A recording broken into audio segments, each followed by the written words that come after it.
It's time for Success in Real Estate with Frankie Griffin, owner and broker in charge of the Palmetto Success Team, certified residential specialist, accredited buyer representative, military relocation professional, real estate appraiser, and author of Success in Real Estate. If you are interested in buying or selling a home, investing in real estate, or having your home appraised, you will enjoy Success in Real Estate. Now, here's Frankie Griffin. All right, good morning, everybody. Welcome to Success in Real Estate. I'm Frankie Griffin. Thank you for joining us this morning. Got so many things I want to talk about, so I'm not going to procrastinate too long. So let me just go ahead and or at least talk about what the phone number is. If you have any questions or comments, we always want to entertain your questions or comments, answer any you've got.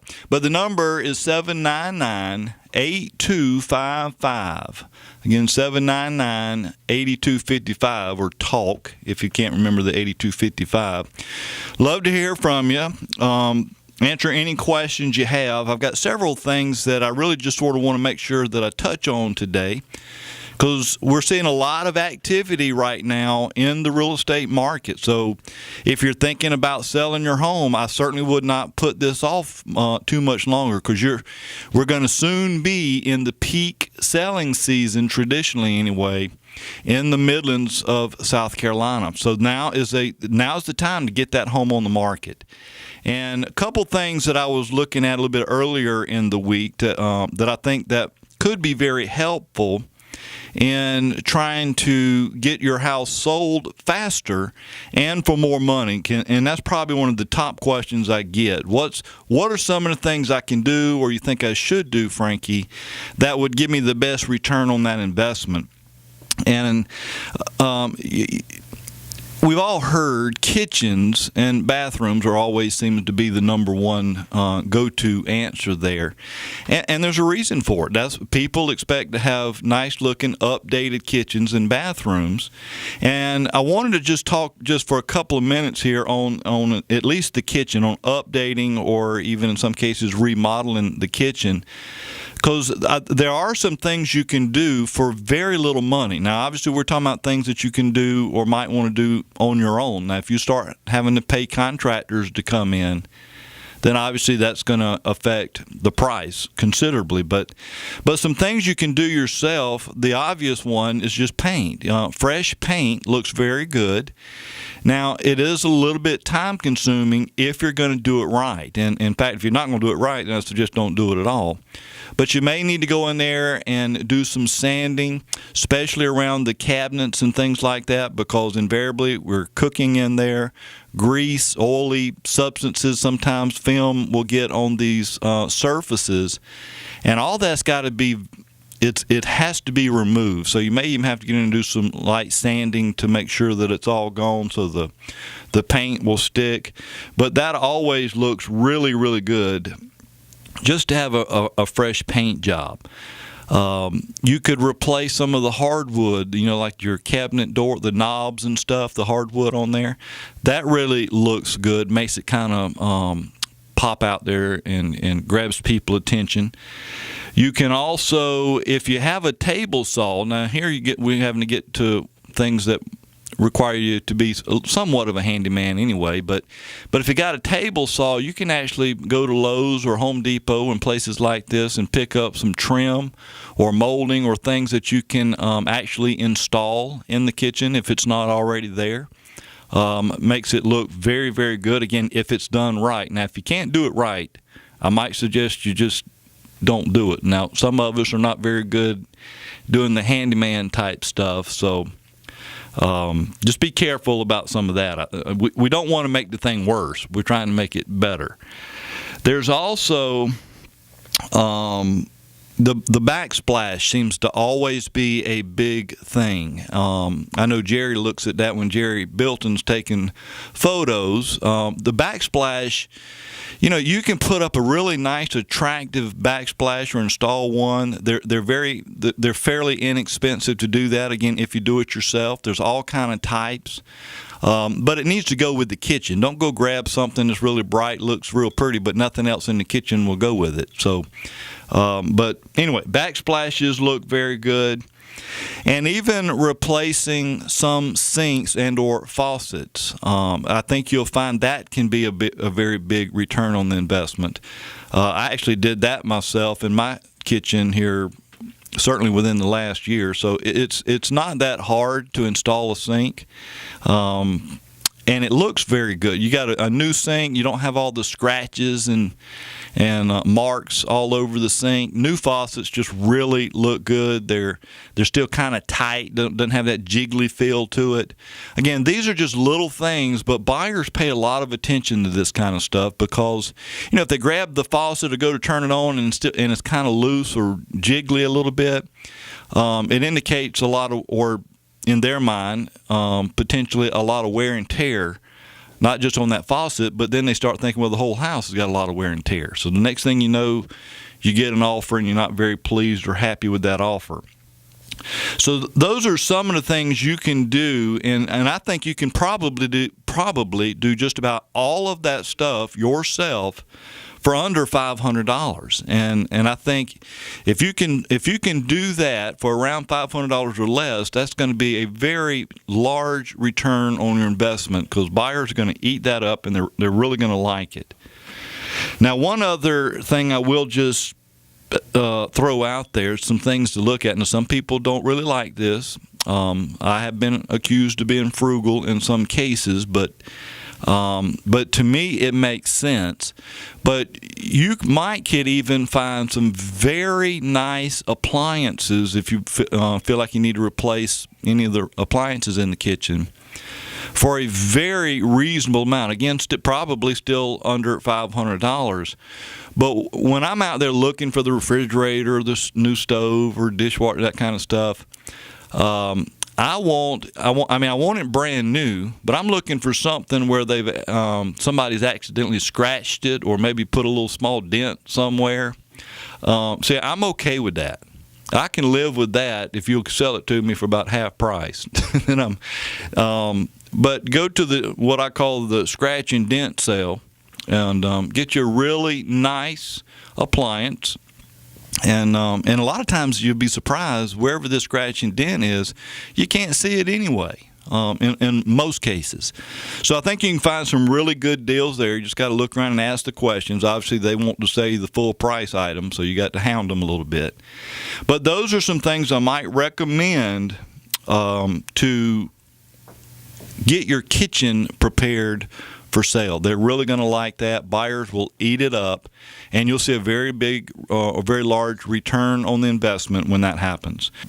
I did actually get an email that was asking me my opinion on whether or not a homeowner should try to sell their home by owner or should they just go ahead and list with an agent. And you know what? That's not always a very easy question to answer, but I can tell you, I can give you a few pros and cons to doing the for sale by owner. In fact, there's only about one major pro that I can think of selling by owner, and obviously that's the commission. At least you would, in most cases, save some money on commission. And depending on the price or the sales price of your home will certainly have a lot to do with how much commission that would be you're saving. But then some other things you have to just sort of consider. And now keep in mind, before I even get into this, if you have time, and in fact, this is the first con I've got on my list here is time. It could be a while trying to sell your home by owner. So if you have the time to do that, or you have the time then to wait, then by all means, give it a shot. I mean, that's the way to go. If you can save a few or even several thousands of dollars selling it yourself, I think that's a no-brainer. I think you should try to do that. But just keep in mind, in most cases, time is going to be the issue. A couple other things you need to be concerned about is when you're selling by owner, when you do have buyers come in to look, you don't know who these buyers are. You know nothing about these buyers typically. You certainly don't know if they're qualified or could buy the house even if they wanted to buy the house. So again, it goes back to time. Is this buyer going to be wasting your time? That's another problem that people selling their home by owner run into. And then also, it's critically important to know what the laws are when, especially selling, but also buying a home. And I guess there's this mindset for a lot of people that a lot of these laws that we have to deal with really only pertain to real estate agents, or maybe the transactions where real estate agents are involved. And that's just simply not true. Real estate agents, obviously, we deal more with these situations because we know it is a requirement and has to be done. But if some of these disclosure requirements are not made, just because there was no real estate agent involved does not exempt the homeowner from knowing all the disclosure and legal requirements in selling the home. So this could be another issue if you're not familiar with what these requirements are. Certainly don't have time to get into all these requirements, all things we could talk about along these lines, but I'll just tell you two of them that are probably the biggest and most critical. One is the property condition disclosure. Obviously, the law requires you to disclose the condition of your property. There is a state form that has to be used, and it has to be signed by the buyer and the seller. Now, there are a few exemptions for that. In fact, there are 13 to be exact, and I'm not going to get into all what these exemptions are, but if you have any questions about it, you can always call me or email me off the air, or on the air for that matter, and we'll talk about it and make sure your questions are answered.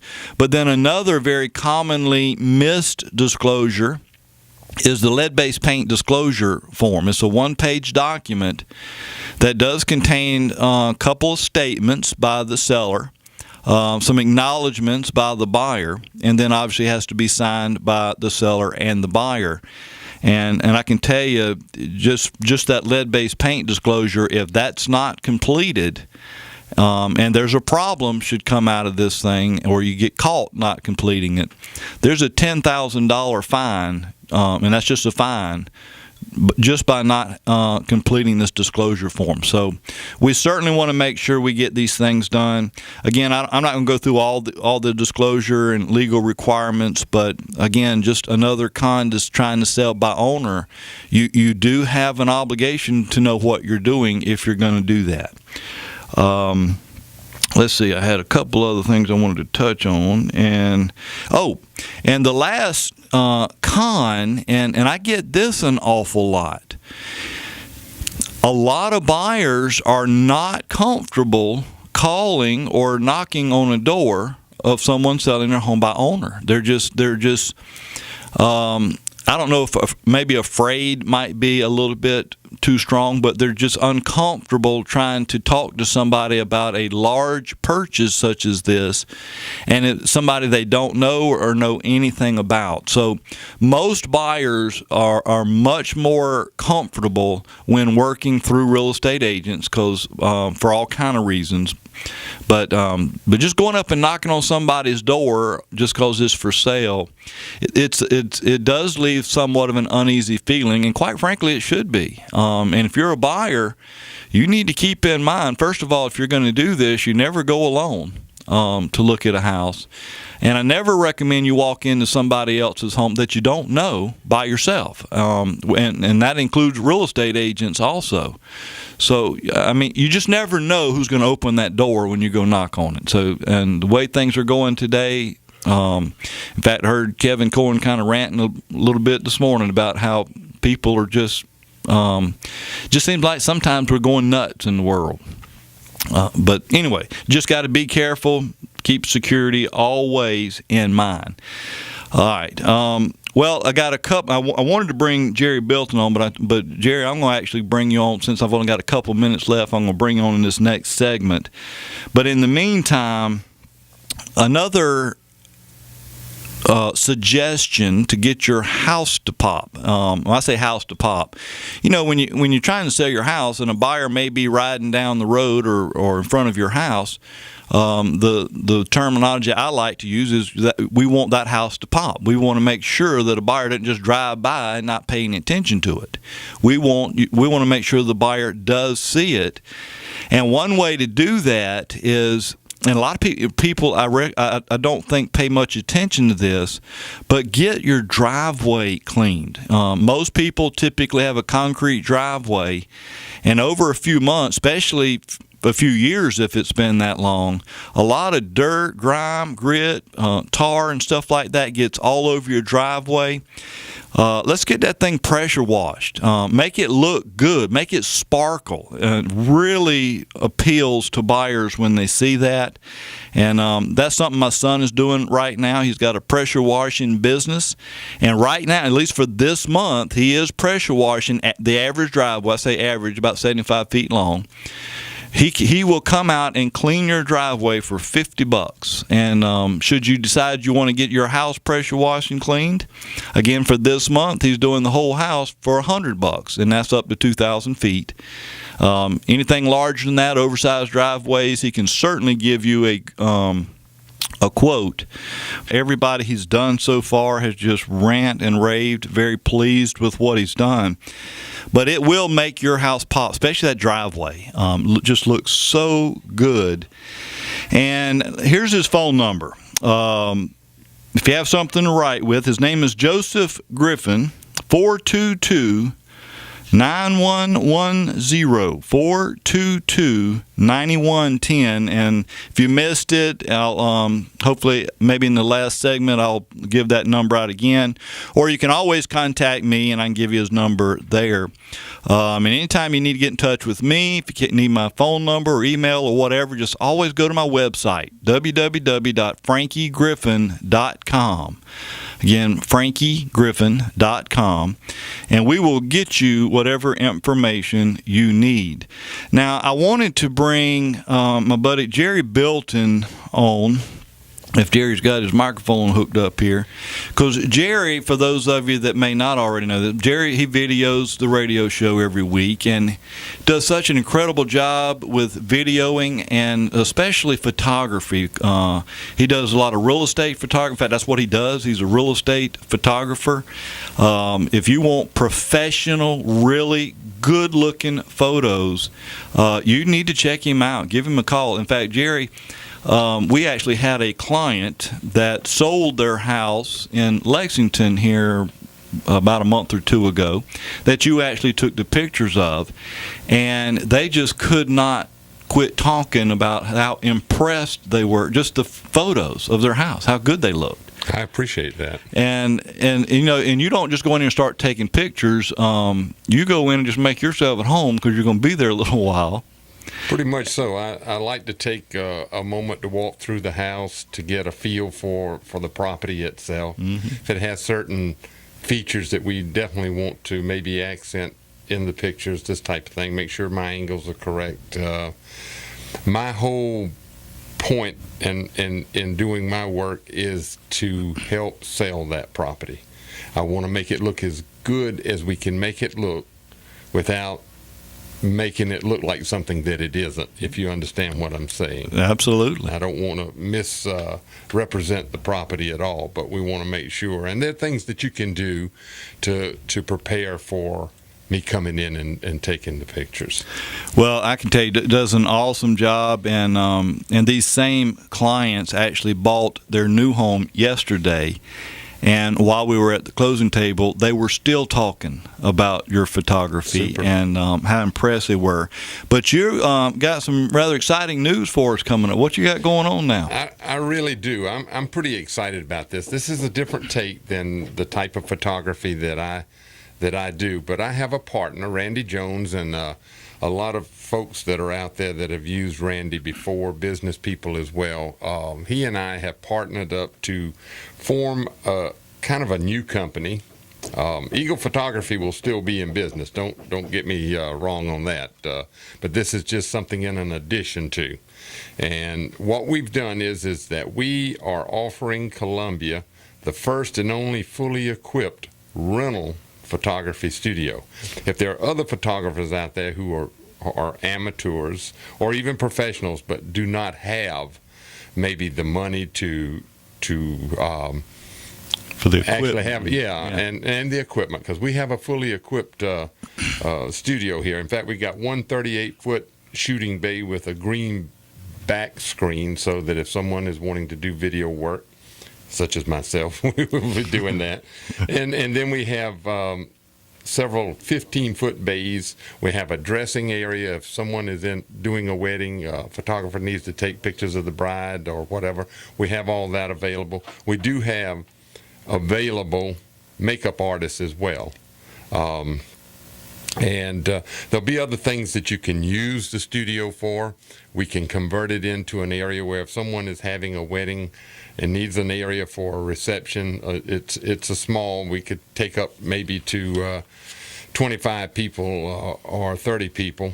But if you have any type of events, check with us on it, and we can quote you what the price would be. We'll be doing workshops if there are folks who are into photography that want to learn more.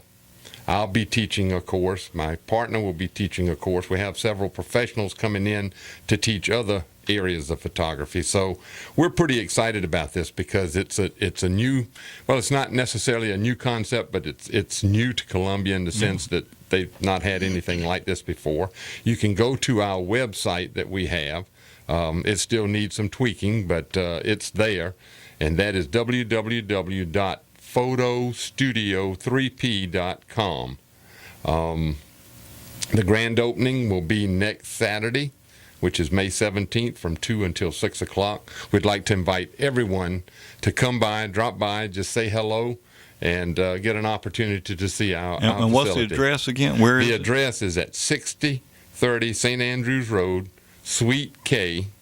It's right across from the Buy Low and the Wendy's. If people know where Shaw Industries is located over there, we're right down the street a little bit from it, across from the Buy Low. And parking, there's not a problem. I know when you first pull up into the little area, it doesn't look like we have much parking, but we have a lot of parking in the rear. So we're covered. Well, that's awesome. And if you couldn't write any of that information down, maybe writing down the road, again, Jerry Bilton, he's one of my real estate partners here. And you can always go to my website, again, frankiegriffin.com, click on Real Estate Partners, and there you'll see Jerry Bilton with Eagle Photography. Awesome news, Jerry. Looking forward to seeing what's going to be going on. Thank you, Frankie. I appreciate you giving me the opportunity to let the folks know about it. Not a problem. All right. Well, let's see. Do we have time to go to the phone, Brian? Got about 3 minutes. Let's go ahead and go to our phone lines. And we got Andy? Hey, brother. How we doing, big boy? Doing good, man. How you doing? Oh, this is such a fine day today. A fine day. You been getting along okay, I hope? Awesome, y'all. This is Andy On, our attorney at law. Gives us all our legal advice on day in and day out, every day. But, and some of it you follow, which is really nice. Yeah. Well, thanks so much for letting me be on today, Frankie. Lots going on. I wanted to give you a couple of quick announcements before we get into the subject, and I know we don't have much time here, and I apologize for being late, but we have a lunch and learn that we're doing with J.J. Lovelace tomorrow, or not tomorrow, but next Thursday. It'll start up around 11:30. It is going to be on home warranties. We talked a little bit about home warranties a few weeks back on the horror story. And it's going to be, we're going to have as our guest speaker Kaya Stone with Home Warranty 210. And I will tell you that, there are a lot of distinctions that folks don't really understand about what warranties cover, what they don't cover, what some warranty companies cover versus what others cover, and then, some of the procedures involved. So I think it's important for real estate professionals to attend this. Again, it will be at a listing of J.J. Lovelace, who's with Russell and Jeffcoat, and we're going to be getting some e-blast out on that. That'll be next Thursday. But if you have any questions or if you'd like to attend, call us at 744-0824 and speak with Aaron Coker. We're also going to be having a Know and Grow with the Sales and Marketing Council here, and we're excited about that. The Know and Grow is going to be in the Casey, West Columbia area, and it's actually going to be held at Stone River. You remember where we had our Christmas party, Frankie? Yeah, gorgeous. Yeah. Right overlooking the right across the Gervais Street Bridge there, overlooking the beautiful Broad River and the city, and it's going to be a lot of fun. I believe that is going to be on May 19th, if I'm not mistaken, or May 20th. I'm trying to get some information on that, but I did want to tell y'all that is coming up, and these are great series that we put out, basically about the community, what's going on in the community from a development standpoint, from a legislative standpoint, from a just a school standpoint, the whole thing, so that you know the community that you're selling, and you can grow your business again for real estate professionals. So awesome. We're really excited about that. Frankie, I want to talk today about something that a lot of people kind of gloss over that can turn into a real nightmare at closing and even before closing.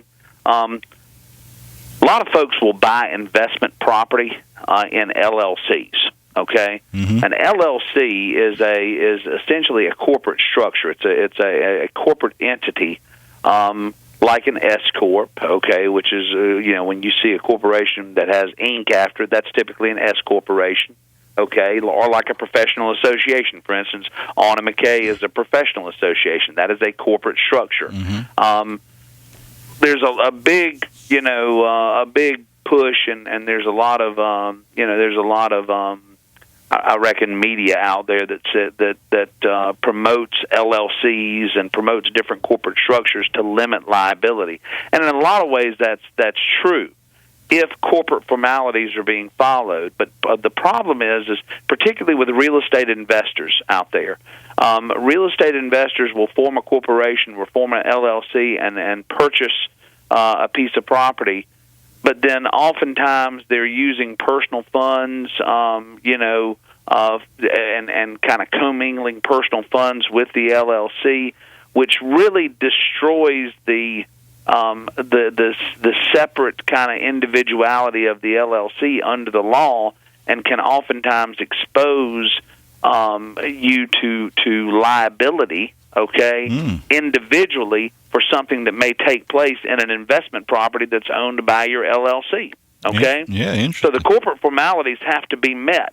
And one of the problems that we run into in closings is, oftentimes we'll ask folks, well, do you have an operating agreement for your LLC? Okay? And they look at us with this glazed over, glassy-eyed look, like, what? And the problem is, you're not required to have, corporate documents with any corporate entity, but it is highly advisable, because that is the roadmap. Those are the governing documents, and those are the rules and guidelines that corporations are to go by when you have a corporate entity. And I will tell you that that's part of the corporate formality that you need to be following to ensure that you get the kind of protection from the corporation that you need. And I just think that folks will set up an LLC and they say, well, I'm an LLC, so I'm good to go. Nothing can happen to me. Not true. Not true. If you've got some questions about maybe how your corporation is set up, we don't do any incorporating here in my office, but we certainly sue an awful lot of corporations, and so we understand what's involved in weaknesses in corporate structures and that kind of thing. So I can advise you, and if you need to get to a corporate lawyer to be able to get incorporated, we've got some great referrals for you. Well, that's very interesting that you say that, because and I think most people, especially if they work for themselves, are working out of some kind of corporate structure. And so you're saying that I should not deposit a check, for example, into my business account that didn't come from that business. Is that? No, I'm saying that if you have a corporation, okay, and you have a corporate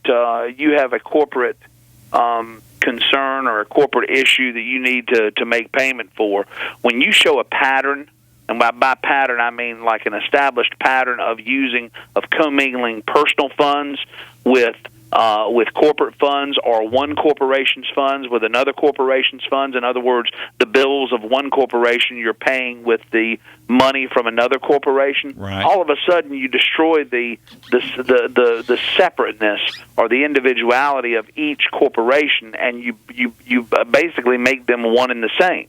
Same thing with an individual. If you're using an individual account to fund corporate corporate needs, and it's not that you haven't followed the formalities of maybe doing an LLC loan. In other words, I'm loaning this money to the LLC, and then the LLC is going to pay that money back. You can create some issues with whether or not you're properly following the formalities and whether or not you're becoming essentially an alter ego of the corporation, such that they can pierce that corporate veil and get to your individual assets. And it's just and there's been some recent case law that kind of supports that notion too with LLCs. So I think it's important. If you're operating in an LLC, and I hear this, we've done seminars, as you know, in the past, particularly for real estate agents, because you got real estate agents out there that have set themselves up as corporate entities.